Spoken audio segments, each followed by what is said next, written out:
হে জগতবাসী, আজকে আপনাদের সামনে হাজির হইলাম একটি আলোচনা নিয়ে।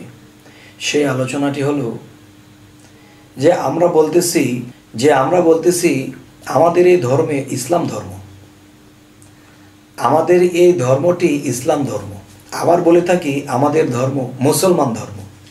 তাহলে মুসলমান কার থেকে এসেছে? ইব্রাহিম খলিলুল্লাহ থেকে এসেছে।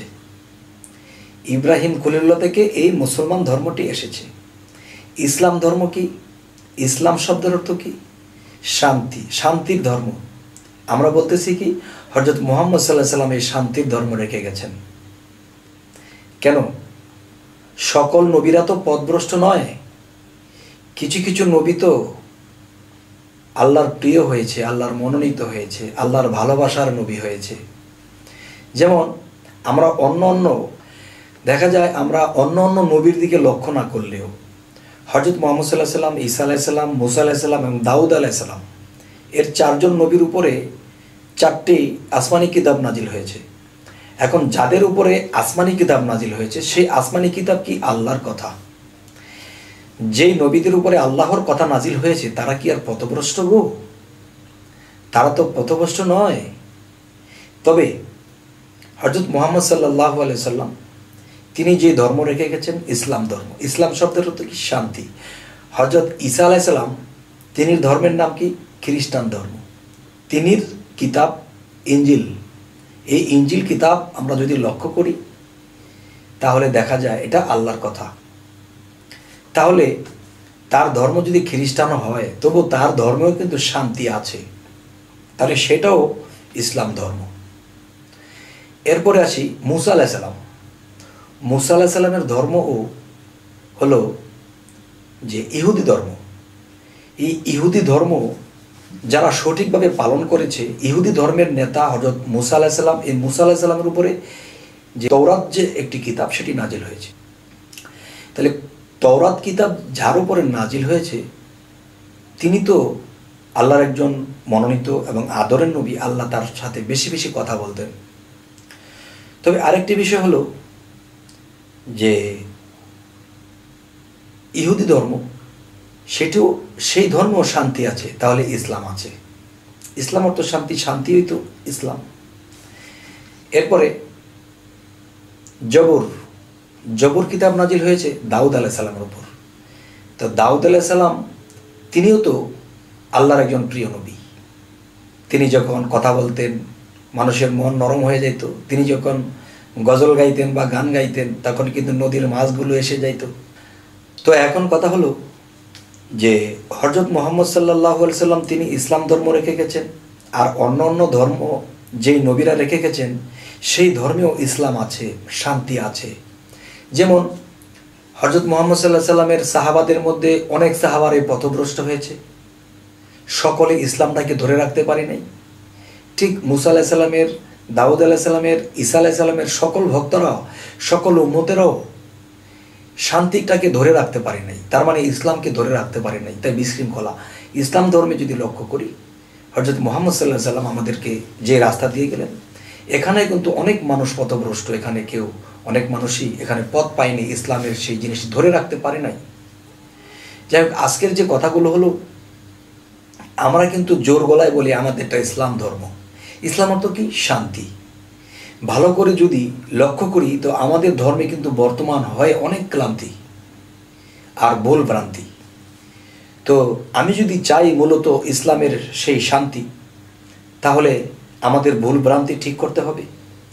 দেখা গেছে যে মুসলমান ধর্ম বলি যে আমার কি ধর্ম? মুসলমান ধর্ম। আবার কেউ জিজ্ঞাসা করে ভাই আপনার ধর্ম? আমার ধর্ম ইসলাম ধর্ম।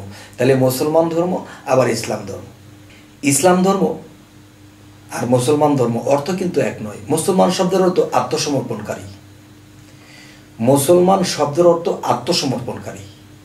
তাহলে যেই ধর্মে, ইহুদি হোক, নাসারা হোক, খ্রিস্টান হোক, যেই ধর্মেই হোক, যদি আত্মসমর্পণ কোনো ধর্মের মধ্যে করে থাকে তাহলে সেই ধর্মটাই মুসলমান।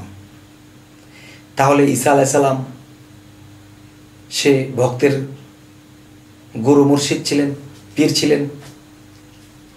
হযরত মুহাম্মদ সাল্লাল্লাহু আলাইহি সাল্লাম বায়াত করেছিলেন, তাহলে তিনিও তার উপরে কোনো তিনি হলো বিশ্বপীর, তার উপরে কোনো পীর নেই। তাহলে দেখা গেছে যে নবীর কাছে যারা আত্মসমর্পণ করলো তারা আল্লাহর কাছে করলো, ঈসা আলাইহিস সালামের কাছে আত্মসমর্পণ করলো তারা আল্লাহর কাছেই করলো। এবার বেলায়েতের যুগে আসি, একজন কামেল মুর্শিদের কাছে যদি কেউ আত্মসমর্পণ করে তাহলে আল্লাহর কাছে করা হলো। কারণ হযরত মুহাম্মদ সাল্লাল্লাহু আলাইহি ওয়াসাল্লাম কি বলেছে, আমি আসবো না, আমার নবুয়ত খতম। বেলায়েতের যুগে উলিয়া পীর যারা আছে তারা থাকবে। একজন কামেল মুর্শিদের হাত রাসূলের হাত, আর রাসূলের হাত আল্লাহর হাত।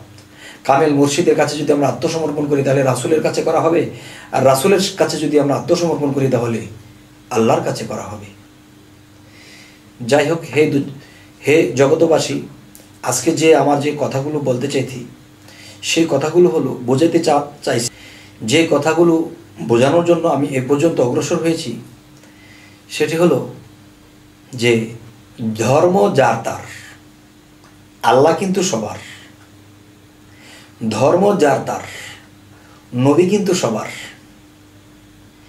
তবে হযরত মুহাম্মদ সাল্লাল্লাহু আলাইহি ওয়াসাল্লাম কি শুধু ইসলাম ধর্মকে ট্যাকেল দেওয়ার জন্য পৃথিবীতে প্রেরণ হয়েছেন? না, সকল ধর্মকে ট্যাকেল দেওয়ার জন্য হযরত মুহাম্মদ সাল্লাল্লাহু আলাইহি ওয়াসাল্লাম এসেছেন। তার আরেকটা অর্থানিক, তার আরেকটা বিষয় আমি বলি, আরেকটি অর্থ সেটা আমি বলি, সেটা হলো ঈসা আলাইহিস সালামের মধ্যে মুহাম্মদ সাল্লাল্লাহু আলাইহি ওয়াসাল্লাম আছে, মুসা আলাইহিস সালামের মধ্যে হযরত মুহাম্মদ সাল্লাল্লাহু আলাইহি ওয়াসাল্লাম আছে, দাউদ আলাইহিস সালামের মধ্যে হযরত মুহাম্মদ সাল্লাল্লাহু আলাইহি ওয়াসাল্লাম আছে, এবং বেলায়েতের যুগে সমস্ত উলিয়াদের মধ্যে হযরত মুহাম্মদ সাল্লাল্লাহু আলাইহি ওয়াসাল্লাম আছে। এবং রুহুল্লাহ যে বিষয়টা, যাকে যিশু বলা হয়, ঈসা নবী বলা হয়, এই রুহুল্লাহ বিষয়টা মুহাম্মদ সাল্লাল্লাহু আলাইহি ওয়াসাল্লামের মধ্যে আছে। কালামুল্লাহ, এই কালাম যে শব্দটা, কথা যে বিষয়টা, মুহাম্মদ সাল্লাল্লাহু আলাইহি ওয়াসাল্লামের মধ্যে আছে। দাউদ আলাইহিস সালামের যে কণ্ঠস্বর, এত সুন্দর বাণী, এটা মুহাম্মদ সাল্লাল্লাহু আলাইহি ওয়াসাল্লামের মধ্যে আছে। সমস্ত কিছু মিলেই তো একই, কিন্তু আমরা কি করি, না বুঝে এমুক ধর্ম ভালো নয়, এমুক ধর্ম ভালো নয়, অমুক ধর্ম ভালো নয়, এমন কিছু বলে থাকি। আসলে এই কথাগুলো ঠিক নয়। তারই হবে জয় যে এক রেখে রেখে চলতেছে, যে ধর্ম যার তার, নবী কিন্তু সবার, এবং ধর্ম যার তার, আল্লাহ কিন্তু সবার। হে জগতবাসী, আজ এই কথাগুলো বলে রাখছি, সকলেই ভালো থাকবেন। আল্লাহ হাফিজ।